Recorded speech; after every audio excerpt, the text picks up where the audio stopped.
Okay, so this seems to be happening here then. We seem to be live. We seem to be back in the room, as one would say.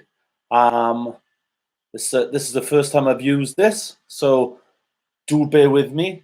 Obviously, there's nobody here yet, as I've just hit that button, that magic button. But let's just rock and roll. I've had some questions in already. I've had some questions in from the Q&A post that I put out a little while ago. So what I'm going to do, Ryan Coffey, good evening, good sir. How the devil are you? Welcome aboard to the first ever Caiman Show live. I hope you're keeping well. I hope you're doing well. And I just know you're looking well. How are you, my son? Hope you're well. Just going through a few Q&As that I've had in then. Well, I've had a few in. I had put the old Ask Me Anything sort of doodah out there the other day, all right? We put a post out saying, put a video out, saying, and by the way, if you haven't subscribed and you are watching, please do so. Get involved. We put a video out the other day saying that you can ask anything, whether it's about wrestling, whether it's about music, whether it's about blah-de-blah-de-blah-de-blah-de-blah. Anything you want, basically, just ask. Even if it's about the dark days where I woke up on a life support machine with all sorts of tubes hanging out of me and everything, all right? Yes, it shouldn't have happened, but no, I'm not ashamed of it because it's part of life at the end of the day. Anyway, on with the questions. So we got one here from Daniel Thomas. He firstly says, you're making a return to wrestling. What are a few of the things you'd like to achieve on this run? Well, first of all, Coffee, I'll come to you after this in a moment, sir, top man. First of all, making a return to wrestling. Okay, first thing I'd like to achieve would be to be able to make it on a cardiovascular level, because I have started running again. And my body is not the same body that it was 10 years ago when I was doing this all the time. Okay, guys? All right, let's just put that out there right now. But I'd like to be able to make it on a cardiovascular level, first of all. I'd like to be able to compete. I'd like to prove to myself more than anything that I can still go, that the Cayman can still go. So hopefully that's going to happen next week. Now, I think it's a week Saturday. I am wrestling for Pro Wrestling Carnage in Pencoed Welfare Hall. So I forgot where it was then for a second. So I'll be wrestling in Pencoed Welfare Hall for Pro Wrestling Carnage. And I'm in a 20-man over-the-top rope elimination battle royal. Firstly, in that battle royal, there's 19 other people in there. So if I can get through that and become the victor at the top of the show, then I'll go on to face Dangerous Danny Owens in the main event, where the winner becomes the first ever Pro Wrestling Carnage heavyweight champion. So hopefully, Daniel Thomas, in your question there, that's a little something else that I would like to achieve. I'd like to, A, get the cardio, B, be able to still go like I used to go, and C, go home on Saturday the 28th. Sorry, I think I might have said the 29th there. Saturday the 28th with the Pro Wrestling Carnage Heavyweight Championship. So that's that. Coffee, I'm not sure if you've dropped off now. If you've got a question and you are still there, drop it in by all means. Coffee, all good, buddy. Very busy at the moment with work. And the band has really kicked off again. Great news, Coffee, that the band has kicked off again. The Riverside Buskers, that's Coffee's band. Correct me if I'm wrong. There's been a couple of name changes. But yeah, great stuff, man. Great stuff. I'm glad it's kicked off. Your question, Coffee, then. Okay, when are we having a pint next? My man, I'm an open book. We're allowed to do it again now as well, aren't we? You know, it's been so long. I don't remember the last time we did have a pint. Do you? It's been so long. We've been locked up. We've been under government guidance for all this time. And yeah, it's been a long time coming. So let me know when you're about. I'll let you know when I'm about. Coffee, if you are still there. Yes, you are sticking with the same name. Excellent. So that's the Riverside Buskers, guys. If you're on any social media, they're floating about you there and everywhere. Check out the Riverside Buskers. They are a cracking little band. They've got a great gimmick going on. It's different to anything else you will see. That's all I'll say. So YouTube them, Riverside Buskers. Have a look for them on Facebook. They're a cracking little band. You like what you see, I guarantee you. And if you like stuff which is a little bit different to your run-of-the-mill, then this is the band for you. Yeah, we'll have a pint soon coffee as soon as, well, I was going to say as soon as COVID allows us to do so, but it is allowing us to do so now, isn't it? So whenever, mate, you've got my number, give me a bell, tap me up. We'll beer up soon. Question here from who have we got there? What is your favorite, your best wrestling memory? That is from Doodle Games Official. Well, Doodle Games Official, I'm not sure if you're asking that on a wrestling level or if you're asking it on a personal level as a wrestling fan. So what I'm going to do for you, I'm going to answer both questions for you right now. So as a wrestling fan, first of all, and people are going to call me all the wimps going for this and all the wussies going for this, etc. All right, but I can take it. Okay, I'm the Cayman.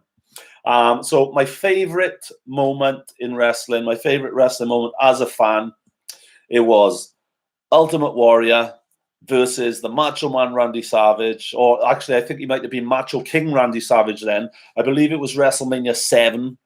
It was the career-ending match. So one man becomes victorious, one man, basically the loser, the winner becomes victorious, the loser then has to exit the WWE, or WWF as it was then. Anyway, for a long time, Macho Man had Miss Elizabeth as his valet. Yeah, she was his valet. She'd walk him to the ring. There was the mega powers, he and Hulk Hogan exploding, etc. And yeah, it all came to a head, and eventually she faded away. Savage turned a bit to the dark side. He went with Sherry and everything. Anyway, at the end of this match, then we hadn't seen Miss Elizabeth, bear in mind, for ages and ages and ages. It seemed like years to my little 11-year-old mind at the time, or however old I would have been then. I'm guessing I was about that. It seemed like years to me, okay? But at the end of that match, when Macho King Randy Savage, as he was then, obviously lost the match, he was then attacked by his then manager, Sensational Sherry, and then over the guardrail comes Miss Elizabeth. She's there she chases Sherry out of the ring or something, maybe a little bit of a throw out of there, etc. Savage is left lying on his own. He thinks it's Sherry coming to get him. He goes to push her away. And bear in mind now, up until now, Savage has always treated her really badly and everything, like he owned her sort of thing. One of those deals, you know.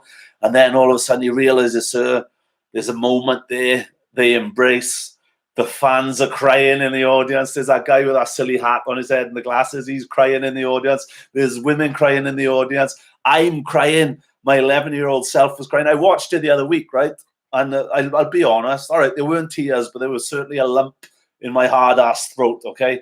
It was a moment. And then when he holds the ropes open for her, she goes to hold the ropes open for him. And he's like, I got this one. It's like, that was to me, that was a beautiful moment. So as a fan, that was probably one of, if not my favorite wrestling moment. I loved it. I always loved the Warrior, and I always loved Savage as well. So they were two of my favorites. So the match in itself was great as far as I was concerned. Although Warrior sometimes gets a bad rap, I don't always see that. But yeah, that was a great match, and it was a great end. That should, to me, have been the end of WrestleMania, and that should have been for the championship. Warrior should never have lost that championship to Sergeant Slaughter. I think, personally, it was just Hulk Hogan's ego, and that's the reason that happened. But that's just my personal opinion.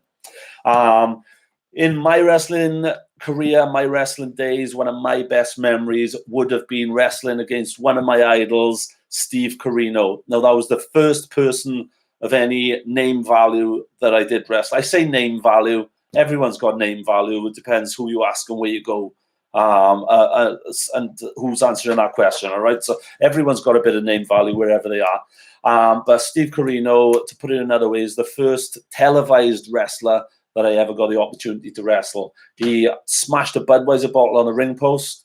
He scratched it across my forehead, so I was instantly crimson. It was a beautiful moment, but that match, although it wasn't one of my greatest matches, it was one of my greatest matches, but although it wasn't my greatest match, it was my greatest in-ring learning experience. I learned so much out of that match, and I became a different wrestler after that match. I became a better wrestler after that match. You know, I was never the greatest, but I always thrived to be the greatest. And after that match, yeah, I learned so much from him. It was a fantastic deal. It was a good match. And yeah, it was just Steve Corino. I'd watched him for years. I was a massive ECW fan. He was on top of his game in ECW, a former ECW heavyweight champion. And to go main event with him in Celtic Wrestling for that day, actually, the Celtic Wrestling Heavyweight Championship was just such a thrill, such an honor. And we did have a good match. I bled everywhere. And yeah, that was probably the highest that I've ever felt in wrestling, you know, second highest that I've ever felt in wrestling myself. I was running Celtic Wrestling. We booked Nick Eugene Dinsmore, Eugene, over for a show in Cardiff. Myself and Chris Rico were doing the tie-dye mafia gimmick. Live and let tie-dye! And we came out from behind the curtain. Bear in mind, I hadn't been out because I'm wrestling and promoting. I don't go out until it's my time to wrestle, okay? So we got out through the curtain, so to speak, walked out into the hall, and it was like, oh my God, it is absolutely packed here. What the living hell. It was absolutely packed. There were people everywhere. It was absolutely fantastic. Okay, this is crazy. I'll do another question now, guys, anyway, okay? So I've had a couple in on the post that I put out a while ago. Right? This is crazy. I'm losing my mind here. Do you know what I mean? Absolutely losing my mind. So this one comes from Dead Man's Tales and Turnbuckles. It says, worst wrestling injury to worst life injury. Well, during wrestling, I didn't have a lot of injury, to be honest with you. I was one of the lucky ones. Though I did have, notably, about 8 or 9 concussions, which kind of sucked. And I think that has probably affected my long-term memory as well. So I had the concussions. I also, at one time, it's the simplest of moves, right, which mess you up the most. I've gone off the top rope, through tables, onto the concrete floor, outside the ring, etc. I've had Bassi, a.k.a. Shirley, who is a 23-stone man, or he was at the time, put me up on his shoulders like so, roll with me onto a concrete floor. It hurt, don't get me wrong, but I wasn't physically injured after it.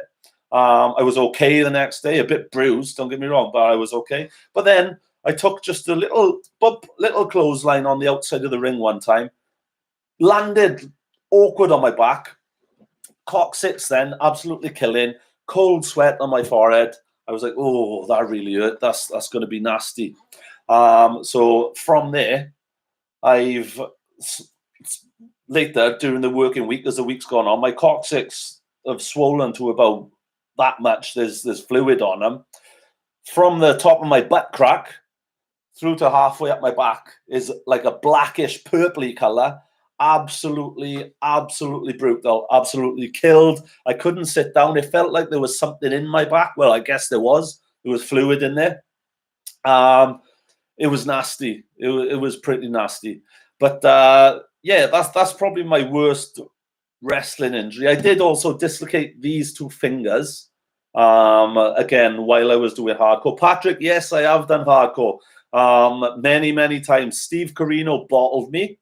I went through a phase of doing hardcore quite frequently, you know. But then I had to wise up because I was getting a bit silly on it, and I was becoming known only for doing hardcore. So that was that. I had to wrap it up and become more of a wrestler than a hardcore guy. So that's what I did. So another injury I had, however, though, I was doing my finishing move, the CDD, off the top rope onto the outside through some tables on a gentleman by the name of Scouse. So I did the move. Gravity took us over a little bit.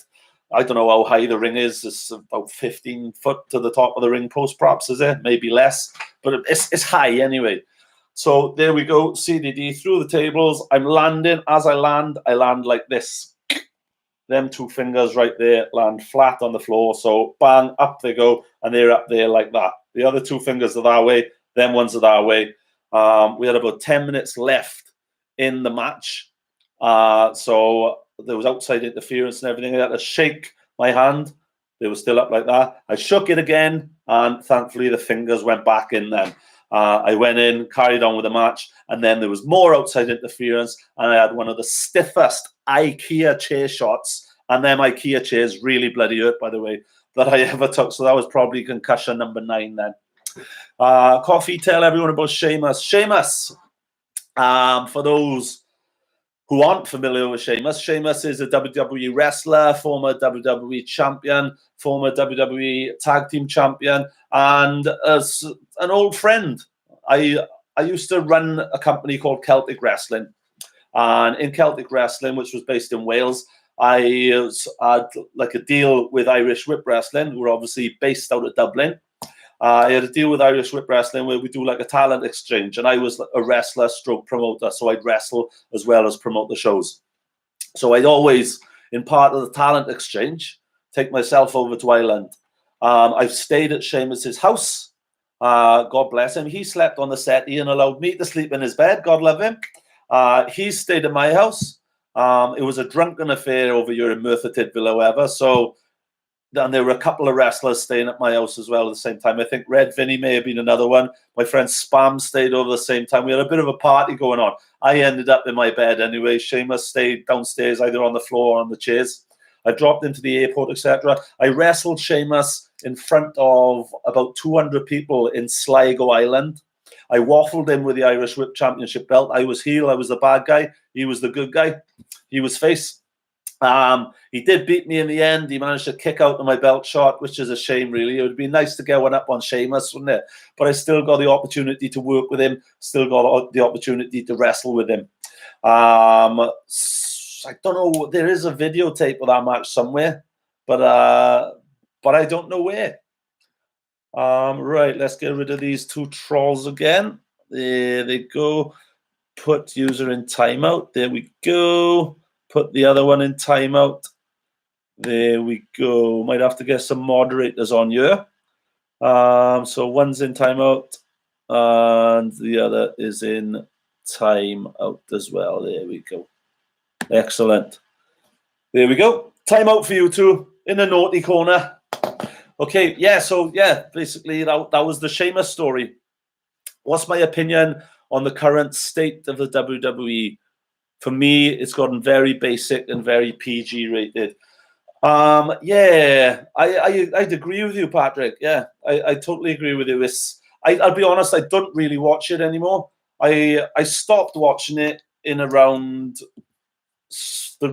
just after like the Ruthless Aggression era sort of thing. I'd still watch it. I'd still jump in every now and then, but I wouldn't follow it like I used to. So yeah, I'd watch it, but I wouldn't follow it, basically. Sorry, guys, I'm losing track, trying to keep up, look at the chat and talk here. But the current product then, I didn't start watching it again then until a guy who I trained with, a guy by the name of Stuart Bennett, you may know as Wade Barrett. Coffee, if you mod for me, I'll add you as moderator. There we go. Job done, mate. Thanks, brother. If you can look after things there, that's fantastic. Hiya, Anthony, mate. Hope you well. Yeah, so there was a wrestler called Stuart Bennett, or a trainee called Stuart Bennett, who used to train with me when I first started with NWA Hammerlock. He later became known as Wade Barrett. We all went off, done our own things, didn't see each other for a couple of years. Then all of a sudden I was flicking through the channels and it says NXT, Wade Barrett, and there's this picture of Stuart there. I'm like, oh my God, that's Pinnacle. That's where I used to wrestle for us as Pinnacle, you know? But yeah, so when Wade was on it then, and Sheamus appeared on there, they were both on WWE programming then. I had a history with both of them. I started watching it again then. And I got right into it to support the boys, to follow the boys. It was nice to see them doing good things, you know. But as time went on, Wade, obviously they didn't really use him to the best of his capability. I think he should have been a world champion. I think he should have won the championship. But that was never the case. So after Wade went, or Stuart went, or Bad News Barrett, or whatever you want to call him, went, I pretty much stopped watching. I have dipped in now and then with this Thunderdome thing and everything. I don't like it without fans, because as wrestlers, you're trained basically to work to the fans and to feed off the fans. And if there's no fans there, it's like starting over again. Those guys, fair play to them though. My hat is off to them, all right? Those guys who have had to wrestle in that Thunderdome without proper fans there and everything, or in empty arenas and everything, I take my hat off to them. That's not an easy thing to do. And to me, it would be difficult to take myself serious doing it without an audience. So hats off to them. Not an easy thing to do at all. Total respect. Anthony, Mr. Griffiths, things of the land. Things are good, sir. Thank you. Things are good. Just dipping in here at the moment. Just having a little chat. Just trying out the live. Never done it before. Having my first experience with spammers. God bless them. Anyone on here who's new to the channel, by the way, guys, who's not a spammer, we do talk to various people. I've had Cheryl Baker on. I've had Eugene the wrestler on. I've had T-Bone, who wrestles for WWE NXT on. I've had Chesney Hawks on. I've had Carol Baskin on. They've all been on. So, yeah, it's a good show. I interview lots of weird and wonderful people. I've had people who claim to be kidnapped by aliens on the show as well. Life coaches, all sorts of people, Hollywood actresses, you know, you name it. They're all here on the Caiman Show. So if you want to subscribe, hit the bell as well. You'll have notifications, etc. Bish, bash, bosh. Wesley Thomas, how the devil are you, sir? Good to see you. Question, what's your favorite thing to do with Chinese food? Particularly shredded beef. That's off Chris Pethwick. Chris Pethwick is a fellow wrestler. He's from Marlborough, up near Stonehenge, basically, he's from, all right? He was down here. I believe we were doing a show down here in the South Wales area a number of years ago now. He was staying at my house. Now, in wrestling, there's things called ribs, okay, which is just ribbing each other, pranking each other, joking with each other, just to get one up, all right? So that's what we were doing. That's what was going on. We ordered a Chinese basically the night before the show to my house. So the Chinese comes, we're having a few drinks as well. Chris didn't drink alcohol at the time. I did. I was having a few beers. I was getting a bit boisterous. He was just sipping his kind of Diet Coke or whatever it was that his tipple was. Anyway, we were eating this Chinese meal. We both had a big plate each. It was great. We had all sorts. We had chicken curry, special fried rice, chips, crispy beef, poppadoms or prawn crackers, sorry, the lot. It was delicious. It was, so, you know, extra carton of curry sauce to soak it all up. Lush, absolutely lush. Anyway, halfway through our Chinese meal, Chris Pethwick says to me, "Oh, can I use your toilet, please, Caiman?" I'm like, by all means, you know where to go, just up the stairs, first door at the top there. So off he goes. As he goes, I'm unbuckling my belt. Sorry, guys, this is a family show, so I'll give you the cleanest possible version I can. I'm unbuckling my belt. As I do, I unbuckle, I drop trowel, I drop boxers. I pull out, what can we call it? I pull out Exhibit A, we'll call it, yeah? I rub Exhibit A all over his crispy beef. I put Exhibit A back into my trousers, zip back up, buckle back up, continue eating my Chinese. Chris Pethwick then comes down. Oh, I take a couple of photos as well. Yeah. Chris Pethwick then comes down. He starts eating his Chinese, and we just talk about the show tomorrow and how delicious our Chinese meal was. Later then, this was before the times of video messaging, WhatsApp and everything. It was simply Bluetooth. Later then, 2 a.m., Chris is in the spare bedroom. I'm out on the landing, sending him pictures of Exhibit A being dipped in his crispy beef. And I can just hear him in the bedroom going, oh no. Oh God, no. Oh God, oh no.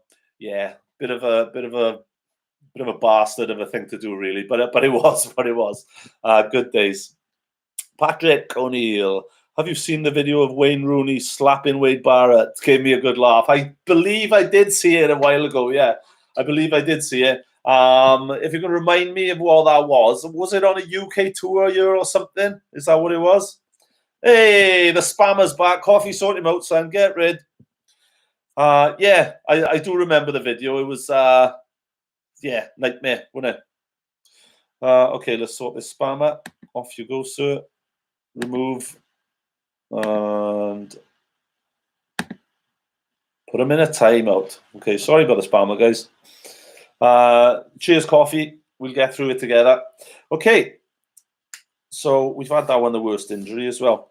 What is the most interesting thing you could do with 400 pounds of cheese? That's off my friend Leighton Baller. Bit of a random question, that, Leighton, I thought, but funny you should mention it. I am on a panel show now called Wheel of Cheese. We filmed the pilot for it on Saturday, just gone, in an undisclosed location in Cardiff. That's all I can really say about it. But ironically, you asked me a random, silly question which I could make no sense of, and then I appear on this panel show. Jonathan James, who some of you may know from my Celtic wrestling days, he's involved in Wheel of Cheese. He's the brainchild behind it all.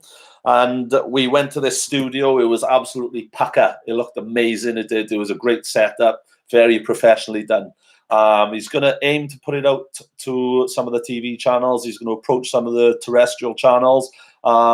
Worst case scenario, it's going to end up on Amazon Prime. So it's looking good. It was a good show, a damn good show. But Wheel of Cheese, just to give you the concept, it's like a panel show. Like if you think of QI, it's QI, but the gaming version of QI. You know, I'm not a gamer anymore, but back in the day, I used to play Sonic. I used to play the Spectrum Plus 2. That was my first console. Well, not console. It was a computer. One of the Spectrum Plus 2, and I played Nintendo as well. I had a Game Boy, so I got involved on that basis. But it's a great show. We had a great laugh filming it. There's some interesting stuff to come out of it, so I recommend you take a look when you get a chance. It's good stuff. Ed Bailey, I once wrote a song about you, so remember, you are Edward Bailey. What happened to that young ring announcer, Ed Bailey? Well, what did happen to that young ring announcer, Ed Bailey? What did happen to you? Where did you go? A lot of people in wrestling, I've got different phases in wrestling, right? In wrestling, I've got the people I started out with, and I think then of Ricky Hype. Some of you may know him as Ricky Martin, who won The Apprentice a few years ago. A guy by the name of Jake Judas. He trained for ages. He had one match or two matches, I think, and then he just decided it wasn't for him. We had Wade Barrett, aka Stuart Bennett, Nick Beretta, a few others who used to train with me back in the day. Later then, as time went on, there was Ed Bailey, Daniel Thomas, aka Papa Smurf, Little Danny, you guys as well. There's a couple of other people there as well. Then later again came your Bassies, your Bolts, and all that group. Then later in time, the faces just keep changing. It's crazy. But the time you're on about, Edward Bailey, Nafets. How can I forget Nafets? Nafets. Now, a funny story about Nafets. Bit of a rib, his name was, right? He used to message me all the time. And back in the day, Stefan, if you're watching out there, you were a pain in the ass back in the day on MSN Messenger. Just saying. Just bloody saying. But back in the day, he'd message you and, you know, you say, oh, I'm busy a sec. And then he'd say, doing what? What are you doing? When aren't you busy? I'm like, hang on a sec. I'm in the middle of stuff here, like, you know. So he wanted to become a wrestler. I said, right, we're going to call you Nafets. It's Stefan backwards, basically. So that's what he was known as for ages. I don't know. Perhaps it's not funny. Perhaps I just found it funny. But it was entertaining. And he really went with the name, though, and he pushed for it. So good guy. But, yeah, Ed Bailey, I think it was about 2009, 2010 that you departed. I say departed like he's dead. He's still with us, very much still with us. And it's good to see you pop up on Facebook the other day, my friend. And it was good to see you, I believe in 2000 and, I want to say 15-ish, pop up at my wrestling gym at the dojo in Merthyr Tydfil. That was nice to see you, man. Good stuff. Paul Rice asks, okay, talking about the Caiman Show, question about the Caiman Show, you know. So again, guys, if you haven't commented, liked, and subscribed on the Caiman Show, subscribe, because we have all weird, wonderful, wacky people on here, people from television's past, people who are currently on television, authors, all sorts of people, guys. Get involved. You never know. You literally never know who is coming next. This next question is off Paul Rice. Paul says, most of your guests from the TV that you have on the show, you obviously haven't met before. True story. Do you have time to talk to them about things before pressing record, or do you go straight in? Also, do you chat to them after you've pressed stop, or does it all end there? Right, yeah, we have guests on the show. I don't talk to them before they come on. Basically, all we do before they come on, so it's all done via the medium of Zoom normally, or video chat. If they want to use another medium, then fine. But normally it's all done via video chat. As soon as they connect to me, before pressing record, I'll say, right, hiya, how are you doing? We have a little chat then and there, but not about what we're going to talk about, because normally it's obvious based on who they are or what they are. I'll ask them sometimes, are you happy for me just to roll in? Are you happy for me just to hit record? Are you happy to bounce with this? And away we go. Do we talk to them afterwards? Sometimes, yes. Yes, sometimes. Sarah Green, had a little chat with her after. Trev and Simon, had a little chat with them after. Eugene, had a little chat with him after. One I had on the other day, James Zada. Hello, James. How'd you do? From Newquay. He's an artist, a music artist. We chatted for about 40 minutes after I pressed stop, and we'd never, ever met before. But sometimes it just rolls and you just go with the flow. Great stuff. But yeah, I'm loving it. It's great. Just, finally, same question, Paul Rice. Finally, who was your favorite guest on the show? Who was my favorite guest on the show? Do you know what? And this is a cliche thing to say. All of them were my favorite guests on the show. I haven't had a bad guest. Some I've had more fun with than others. I think Trevor and Simon are up there. They were great fun, but they were the first ones they were my first guests on the transfer from audio to video and audio. They were the first ones that we did the video chat with. So I'd say Trevor and Simon. Sarah Green as well, because she is such a lovely lady. She's been on twice, by the way. She's come back. Sarah Green, I'm going to invite her to my wedding. I think she's a lovely lady. She is. I love keeping in touch with her. She's just a great human being and a great person. Chesney Hawkes was great. He even dedicated a song to my missus. I see the guitar in the background, and being the opportunist, I jumped on. I was like, "Oh, you got a guitar in the background there, Ches? Do you mind giving a song?" Obviously, my friend Coffee was a great guest. All my friends I've had on have been great guests. Yeah, it's hard to pick one, though, as the solid favorite. Cheryl Baker was great as well. I can't pick a solid favorite. Sorry, Paul. I really can't. As much as I'm trying, they're all great. Let's have a look here. Ed Bailey, thanks. Good to have caught up. We'll turn up again at some point. Favorite Welsh venue? I like the Studio Bar. It's not around anymore. Yeah, well, first of all, the Studio Bar was an old cinema in my hometown of Merthyr Tydfil. Castle Cinema it used to be. It had a bingo hall downstairs. I think 3 cinema studios upstairs. It then became an ice rink. Then it became the Studio Bar, which was a rock venue. And we kind of took it off as the Celtic Wrestling Arena when I was running Celtic Wrestling. Now, the great thing about the Studio Bar was Paul, the manager there, said, right, you can do what you like. Bear in mind, Celtic Wrestling was a bit of a Welsh ECW sort of deal, all right? Anything went, and you never knew what was coming. You never knew who was coming either, But Paul, the manager of the Studio Bar, said, right, do what you like, but any damages, you have to pay from. So that's great. I mean, we'd paint that place red practically. Ed, you'll back me up with that, right? We'd paint that place red. We'd smash tables. We'd smash chairs. One time, Shirley speared me, Bassy, that is. He speared me through a plasterboard wall. And we'd just go up to Paul at the end of the night and just say, all right, that wall's no longer there. That table's in half and that chair's crushed. How much do we owe you? Oh, call it this. You just give us a figure. We'd settle up if we needed to. And away we went. Like, it was great. So Studio Bar was one of my favorite Welsh venues. However, my favorite in terms of atmosphere and in terms of it like being the Celtic Wrestling WrestleMania, my favorite venue probably was Canton Community Hall. Had some of the best matches of my time there. I had my retirement match there in July 2009.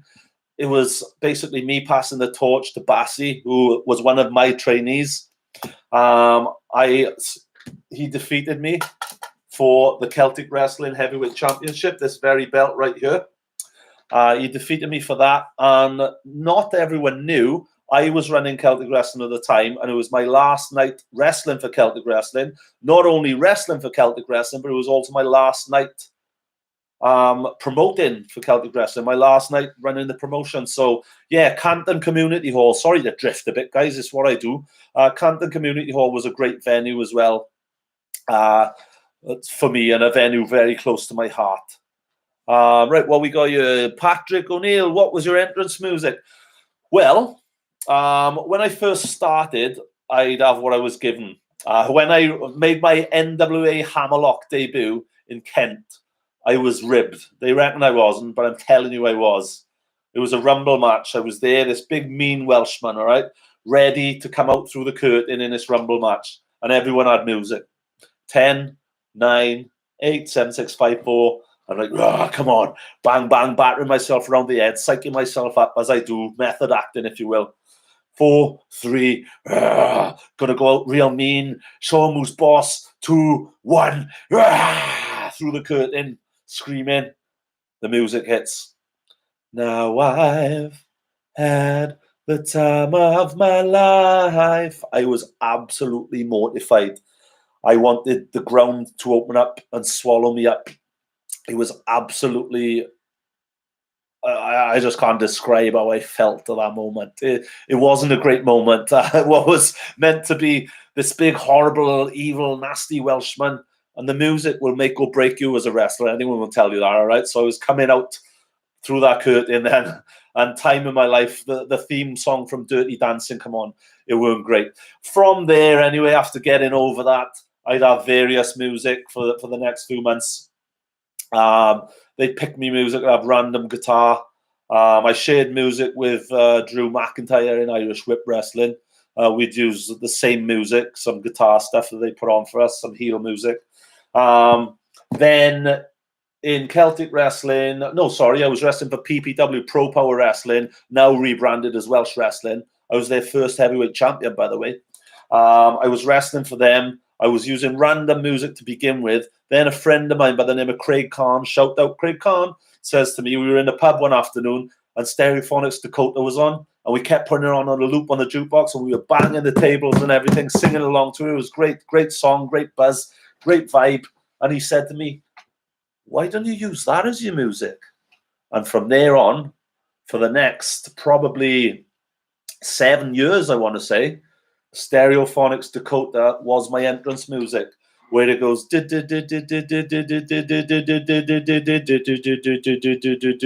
synthesizer at the start, right? I wait for that, wait for a verse, batter myself backstage, getting in character, right? Getting in my zone. And then finally, when the chorus comes on, it's the most built-up entrance ever. Burst through the curtain and hit that ring like some psychotic Welshman. Beautiful.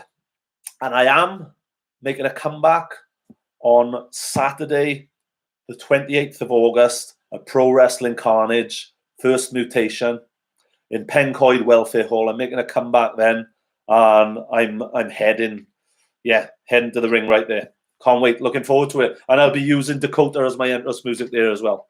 So fantastic.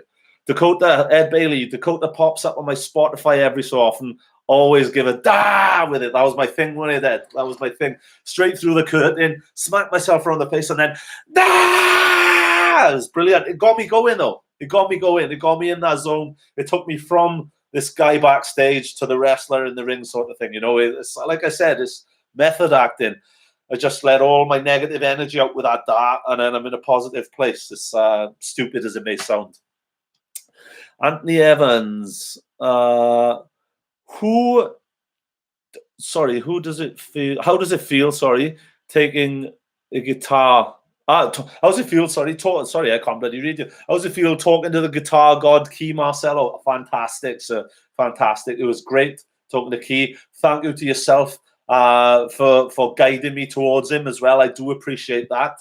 For those who don't know, Anthony suggested Key Marcelo. Anthony dug out details for me to get in touch with Key Marcelo's agent as well. I did, and the rest is history. He came on. We had a fantastic chat. It was absolutely great. Absolutely loved it. He was a lovely guy. He is an absolute legend. We even talked about Poison ripping off his song. He was happy to talk about that. He talked about anything. And he knows a friend of a friend as well from the Newport area. So when he's back in Wales, we're going to hook up and we're going to have ourselves a beer as well. Marcelo, for those who don't know who he is, he was in a band called Easy Action. He was in a band called Noise. And he was in a band called Europe. And Europe, if you're not sure who the band Europe is, the final countdown, yeah? The final countdown. He was in that band as well. So that's probably what he's most well known for. But yeah, great guy, great guest, fantastic, absolutely fantastic. Loved it. Ryan Coffey, we still have not found out who was over the wall. Yes, who was over the wall? Right, little story for you guys. A few years ago, probably Coffee, what were you saying? About 10 years ago, we were in Coolers, right? That Coolers is a nightclub in my hometown of Merthyr Tydfil, all right? I was at the peak of my wrestling at the time. I was wrestling all the time, okay? So when you're a wrestler, people come up to you when you're out, when you're off duty sort of thing. You're not a wrestler at the time. You're just one of the boys going out, having a few beers, having some food and that. But anyway, people come up to you all the time. Oh, pushing you in the chest. Now, do a move on me. Do a move on me. It's like, you don't want to. You really don't want to. And they try, go on, do a move on me. Do a move on me. So I slammed some people on the floor just to shut them up. And so I've, I had to knock the wind out of them just to teach them a lesson, just to behave themselves and stop being idiots. But this one guy was doing it in Coolers one day, and I just said to Coffee, who happened to be by the side of me, do me a favour, get rid of him. And he said, I'll do a move on him. And he was like, go on then, this guy was, go on then. So Coffee goes, what do you want me to do? I said, throw him over that wall. But there's this wall here, and behind the wall was over my head height, right? And I'm 6'6" practically. And behind the wall was where they keep all the cans and all the bottles and everything. They just dump them there, right? All the empties. Anyway, Coffee grabs this guy. I goes, fall away slam. He throws him up like that, over his head, over the wall, and bang, off he goes over the other end of the wall. It was absolutely brutal. The guy comes out then, glasses like that. Hang on, have I got a pair of glasses on? No, I haven't tonight. That's a first. Glasses like that, half down his face, half up his face. He comes out, he's like, oh, my ribs. He wanders off as well. To this day, we have no clue who the hell this guy is. If you are out there, if you want to fess up, just let us know, because we don't know who it is. And it was apparently someone who knew me as well, but I don't know who it is, so I'm not sure. Patrick O'Neill, I think the spammers disliked the video. It don't matter. Hey, Patrick, in terms of the YouTube algorithm, a dislike is equally as good as a like. You know what they say? No publicity is bad publicity. So to the spammers, you give me a thumbs down, I give you a finger up. Should have embraced it. Yeah, totally. Dakota, my ending song, absolutely love it. Yeah, great song, Coffee. You end with her in the band now too as well. It is a good song. It's a great song. Every time I hear it, wherever I am, if I'm in a supermarket or something, right, and I'm paying for my goods at the counter and it comes on, when that chorus kicks in, when it goes, the dab, I'm like, I'm ready to explode. And I just have to remember where the hell I am. I'm in the supermarket, buying my bread, milk, and eggs. I need to mellow out and just chill a little. Gwilym, my old pal, my old colleague, how the devil are you? Are you going to have guests live one-on-one in your studio? Yes, I am. But things are still a little bit up in the air at the moment. So we're still doing it via Zoom at the minute. Boyd Clack is a possibility. His tech is not the greatest. He'll tell you that himself, okay? So Boyd Clack, if you're familiar with him, he has agreed to come on the show, but he's no good with Zoom and stuff like that. So hopefully I'll be able to meet with Boyd and we'll be able to do a nice face-to-face, give another dynamic to the video as well, So that should be a lot of fun. Ever had an embarrassingly botched move, and how did you recover? Well, Patrick, anyone in wrestling, right? who tells you that throughout their whole career, they've never botched a move or been involved in a botched move is either God or a liar. I have botched several moves over time. As you get on as a wrestler, you learn to botch less, okay? I'm a believer now as in less is more. But I have botched things. Sometimes it's a weight issue, like Bassi, who I've mentioned earlier on, 23 stone. We had one hell of a match one time, and my move, the Crocodilian Death Drop CDD, I pick them up here, spin them around there, drop them on their back. I drop to my butt. Now, to do that on a 23 stone man is difficult. To do that on a 23 stone man after he's beat the living hell out of me, and I've already done it once, is even more difficult. But so I've gone to do that the one time, and my knees and my legs just started shaking and gave way, and I could feel it moving forward. So I quickly recovered from that botch by turning it into like a world's strongest slam sort of thing, a la Mark Henry. We've had a few things. I used to do a cactus clothesline as well. For those who don't know what a cactus clothesline is, Cactus Jack, Mick Foley used to do it. You clothesline them and fly over the top rope with them at the same time. I did that move on a gentleman by the name of Psycho Silveira once. I went over the top rope. He remained in the ring. So with that botch, his not mine, by the way. Okay, I went over. I done my bit. He stayed there. With that, I went over and I just went around the back of him quickly and just put him in a chokehold there. So I made it look like I was going over the rope and just putting him in the choke or in a sleeper. And I wrapped my legs around his body then to make it look like some sort of funky thing. It wasn't. It was just we were both meant to go over. For whatever reason, he didn't go over and I did. And it was just like, oh, okay, spin back around, do it like that. A couple of botch moves on myself. One time, this guy said, all right, we're in this match. I'm going to pick you up for the F5, which is Brock Lesnar's finisher. He picked me up for it, or attempted to pick me up for it, but he couldn't get me round there then. And he nearly dropped me right on my neck and my head. I had to protect myself, nearly broke my wrists going down. You know, for those who are under the disbelief that the wrestling ring is like a giant bag of air or a trampoline, you're sadly mistaken. It's a load of metal beams with wooden boards across it. And if you're lucky, you get a 1/2 inch of canvas on the top. So, yeah. Landing wrong ain't great. I nearly broke my wrists, nearly broke my neck. I wouldn't name the guy. All right. I hope he's progressed and become a better wrestler and a safer wrestler. Yeah, that was one botch that happened to me as well. There's been a few that's happened. Sometimes it just happens, and sometimes, you know, people will try and do something on you, or people will try and work a punch on you or something, and they'll end up clocking you full pelt in the face. Like I've been clocked full pelt in the eye before now, and then you just give a receipt. Then it's just like, right, you've hit me, you're having one back, and poof, off we go.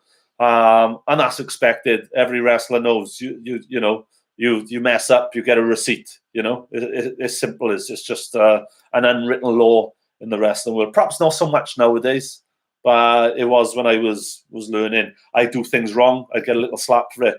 I'd mess up. My chest would be red raw in the corner, you know. I'd be chopped the crap out of. But yeah, it was so botches happen, you know. At the end of the day, gravity sometimes takes over, and you know, knees sometimes go, legs sometimes go, heads sometimes go, and things don't always work out as they do. I won't say on the script because it isn't a script, you know. As you plan, things don't always go according to plan. But yeah.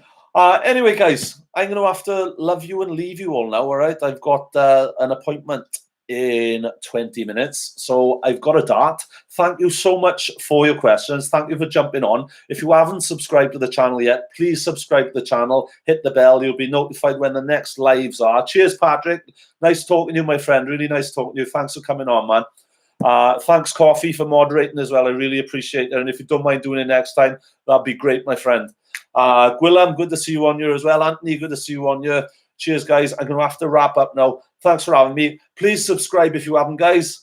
You never know who's coming on the show. You never know what's coming on the show. We'll do more of these lives as well. It's been fun. It's been my first live. Couple of spammers, that's all. You know, we get them. They've disliked the video, but they don't realize that that's a good thing for me, because in the algorithm of YouTube, a like is equally as good as a dislike.